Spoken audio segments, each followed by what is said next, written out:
Dito sa Pinas, ibang estilo ng batas. Ultimo mambabatas, hindi na rin sila sumusunod sa kanilang ginagawang batas. Pati tagapagtupad ng batas, hindi na rin sumusunod sa kanilang ginagawang batas. Yan ba ang sabihin nyo na sa korte ay patas? Bakit pag mahirap pinukulong agad?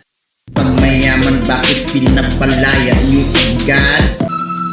Huwag nyong isagad sa huli pagsisisi at pagsiligan. Kaya magbago na kayo sa inyong mga pananaw.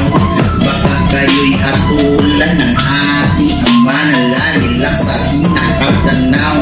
At baka balang araw ikaw ay maaga pang umanaw. Mga tangi, bakit nyo sinasamba yung salapi? Mga bano, pwede ba tumingin sa mga bungo? Kung utak nyo ay matino, baka putok ka lang ng tatay mo sa may bungo. Lunes ng umaga, kung matandaan nyo pa mga kasama, nagkaharap-harap yung mga taga-politika sa pamarang. Yung iba nag-imbestiga ilan sa kobrang pero masang papatawa-tawa. Yung iba pakunwari pero namin nasawi dahil sinagawa nilang mali. Mga tani, bakit nyo sinasamba yung salapi? Nung kumanta si Vizcaya, yung iba pakaba-kaba.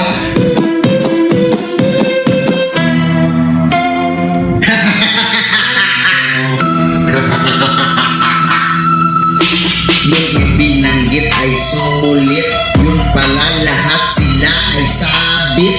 Malupit, pagdating sa pera ang galing tumangal. Ipinagpalit na ang inyong kaluluwa sa makamundo na bagay. Hindi kami katulad yung mga politiko na tanging sinasamba ay piso. Paano na lang kung darating na yung babala dahil sa bahat? Hindi nyo ito makokontrol. Inubos nyo na lahat ang budget sa flood control. Ang Diyos na lang bahala umatol sa inyong mga gamol. Pag nakarap sa pagmira, walang alam na iba puro takol.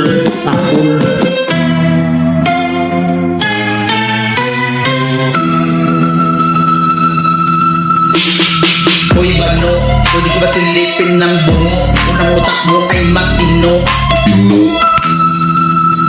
Makaputok pa lang ng tatay mo sa may bungo, kaya hindi ka matino. Uy kaya anak ka sa labas, kaya mahilig ka magwaldas.